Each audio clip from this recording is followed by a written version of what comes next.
Today, you're about to dive into one of the most powerful and surprising stories in the entire Bible, the story of a man who died and lived to tell about it. But this isn't just about death and resurrection. It's about love, waiting, shaken faith, and a miracle that shocked even the enemies of Jesus. Stay with us until the end and discover what really happened in Lazarus's final days and what it might reveal about your life today. In Bethany, a small village near Jerusalem, lived a family dear to Jesus, Martha, Mary, and their brother Lazarus. Their friendship with Jesus was deep, built over many visits and shared conversations. One day, Lazarus became seriously ill. Concerned, his sisters sent an urgent message to Jesus, "Lord, the one you love is sick." They knew of Jesus' healing power and trusted he would come immediately. One day, Lazarus became seriously ill. Concerned, his sisters sent an urgent message to Jesus, "Lord, the one you love is sick." They knew of Jesus' healing power and trusted he would come immediately. However, upon receiving the news, Jesus responded, "This sickness will not end in death. No, it is for God's glory, so that God's Son may be glorified through it."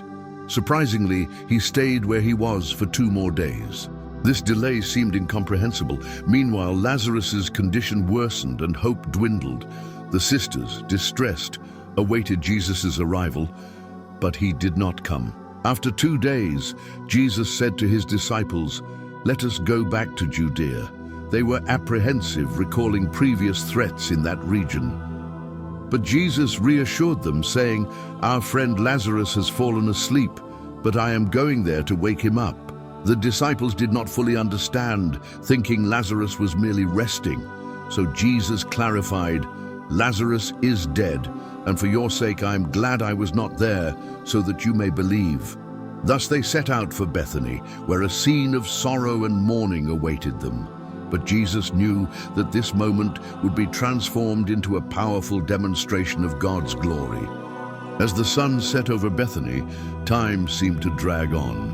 Martha and Mary kept watching the road, hoping to see Jesus appear at any moment. With every sound of footsteps, their hearts would race. But he didn't come. Lazarus grew worse by the hour.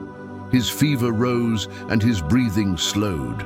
Neighbors whispered among themselves, "Where is the one who heals the sick?" It was a question that pierced the sisters' hearts. They knew how much Jesus loved Lazarus. They were sure he would come, but minutes turned into hours, and hours into days. Then the silence was broken by the words they feared most. Lazarus had passed away. The house filled with mourning. Cries echoed off the walls. Martha and Mary held each other in the emptiness of grief. What hurt the most wasn't just the absence of their brother, but the absence of him, of Jesus. 2 days later, movement on the road caught their attention. Jesus was coming. Martha ran to meet him. Her words poured out a mixture of desperation and faith. "Lord, if you had been here, my brother would not have died." Jesus looked at her with deep compassion. "Your brother will rise again," he said. Martha, through tears, replied, "I know, he will rise in the resurrection on the last day." But Jesus went further. He spoke words that would echo through the centuries. "I am the resurrection and the life. The one who believes in me will live, even though they die." Mary also went to meet Jesus.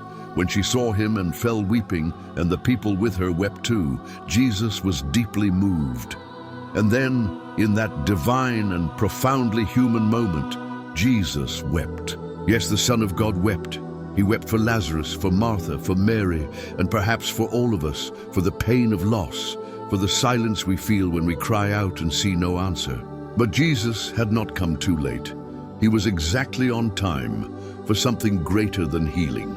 The crowd gathered near Lazarus's tomb, a cave sealed with a heavy stone.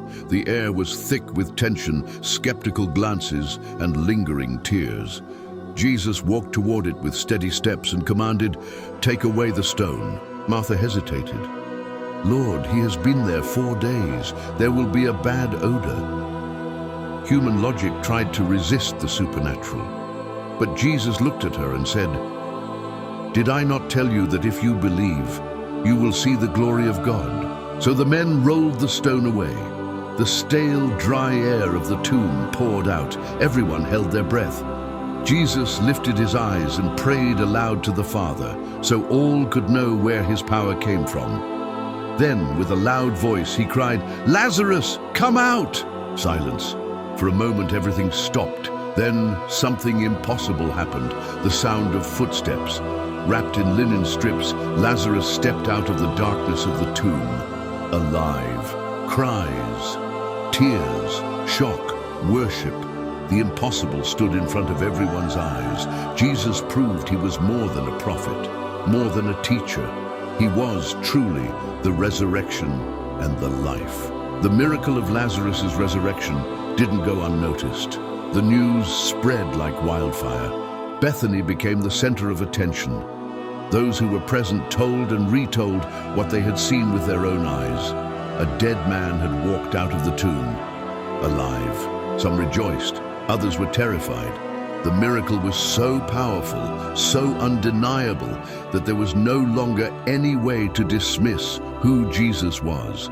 He wasn't just a teacher or a prophet, he was the Son of the living God, with authority over death itself. But this miracle came at a cost. The religious leaders heard the reports and, instead of rejoicing, were filled with jealousy and fear.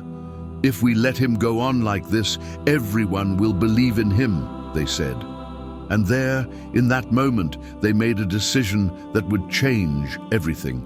They conspired to take Jesus' life. Meanwhile, Lazarus, now alive, became a living testimony of divine power. People came not only to see Jesus, but to look upon Lazarus with their own eyes. The man who had died and now lived.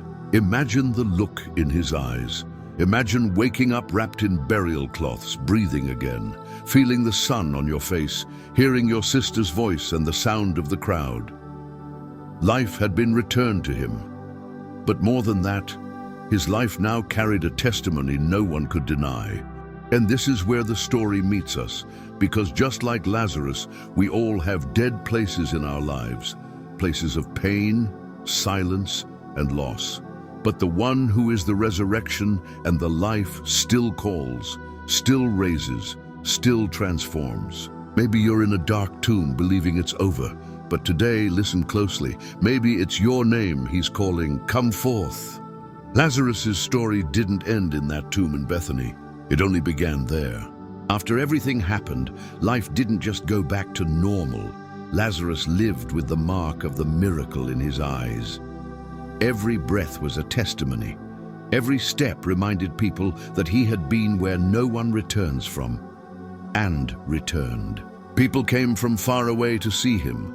They touched his hands, looked into his eyes, as if searching for answers about the mystery of life after death.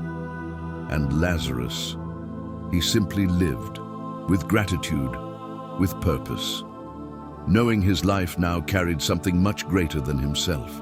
But his presence also disturbed many. He became a silent threat to a religious system that could no longer deny the power of Jesus. After all, the miracle was there, standing, breathing, impossible to ignore. So, the religious leaders began planning to kill Lazarus too, to erase the miracle, to silence the testimony. But here's what they didn't understand. You can try to eliminate a man, but you can't bury a living testimony. What God resurrects cannot be stopped. And this is where the story meets us. Because like Lazarus, we all carry dead places inside us, dreams we let die, buried hopes, broken relationships, sleeping faith. But the same Jesus who called Lazarus out of the tomb is still calling today. He still says, "Come forth." He's not late, he's not far. He's at the door of your heart, calling your name. Maybe you think too much time has passed, that the smell of pain is too strong, that it's too late. But Jesus isn't intimidated by time. He is the Lord of life, and he still resurrects what has died. Can you hear him? This isn't just Lazarus's story, it's yours too.